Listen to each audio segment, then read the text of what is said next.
Multiple stroke ব্যবহার করি, ঠিক আছে।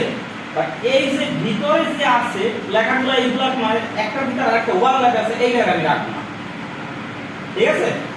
তো এর জন্য আমার কি করতে হবে, আরেকটা জিনিস মাথায় আছে, এর করতে হবে। দেখেন আমি এই ভিতরটা তো মনে করেন যে এখন সেপিটারিও কাটতে পারি, কোনো ব্যাপার না, কিন্তু আমি চাইতেছি মনে করেন এই জায়গাতে একটু জায়গা বাড়াই কাটবো, বুঝছেন, একটু জায়গা বাড়াই কাটবো। তাহলে কি করতে হবে, এইটা দিয়ে তো আমি এইটাকে কাটবো, তাই না। ট্রান্সফারেন্সি কি করে, একটা শেপ দিয়ে তো আরেকটা শেপ থেকে আমরা হাইড করে দেই। তো আমরা মনে করেন এইটা দিয়ে যেহেতু এখন স্ট্রোকে আছে, এটাকে শিফট এক্স দিয়ে আমার ফিল হয়ে যাচ্ছে, কোনো ফ্যাক্টর তৈরি হচ্ছে না। তো আমি কন্ট্রোল সি দিয়ে কপি করে নিলাম এইটাকে। এখন আমি হাইড করব কোনটাকে, পিছনেরটাকে, তাই না। পিছনেরটাকে ধরলাম, ট্রান্সফারেন্সি লেফট সরি রাইট পাশে যে একটা বক্স আছে ওটাকে ক্লিক করলাম, এটা ক্লিক করলাম। এখন আমি যেটাকে কপি করে নিয়েছিলাম ওইটাকে কন্ট্রোল এফ দিয়ে পেস্ট করলাম। কেউ আবার কন্ট্রোল ভি এ যাবেন না, তাহলে কিন্তু পেস্ট ডানে বামে পূর্ব পশ্চিমে যে কোনো দিকে হয়ে যেতে পারে। এফ হইছে পেস্ট ইন ফ্রন্ট, আপনার পেস্টটা অলওয়েজ সামনে হবে। এখন যদি আমি শিফট এক্স দেই, এখন আমার কোনো কিছু নজরে পড়তেছে না, বাট এইখানে দেখেন স্ট্রোকটা ফিলে চলে গেছে। এখন যদি আমি কালারটাকে চেঞ্জ করি, ক্লিয়ার।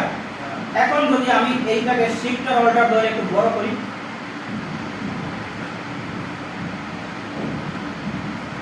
আচ্ছা এইটা শিফট আর অল্টারে যেহেতু কাজ করতেছে না, আরেকটা অপশন আছে আমার হাতে, সেটা কি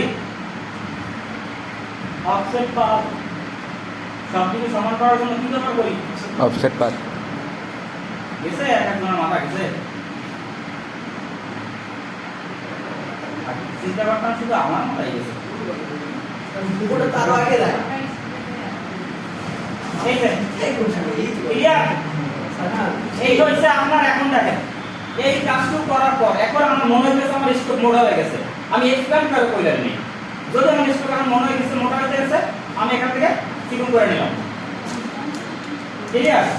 নেক্সট আমার মনে হইতেছে স্ট্রোক চিকন হয়ে গেছে, আমি মোটা করে নিলাম। আবার যদি আমি চাই যে এই যে ভিত সামনেরটা আছে এইটাকে আমি ফিলে রাখবো, পিছনেরটা স্ট্রোক রাখবো, সিম্পল।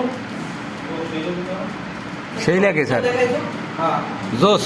তোর বাঙালি বুদ্ধি ধরে আয় স্যার নেক্সট টাইম স্যার এটা দেখছিলেন কত না করে গেল, হ্যাঁ এটা দেখছিলেন তিনবার ওই পাথরের তিনবার কাজ করে এটা 3D এর এফেক্ট গাইস আমরা এই গোল একটা লোগো বানাইছিলাম।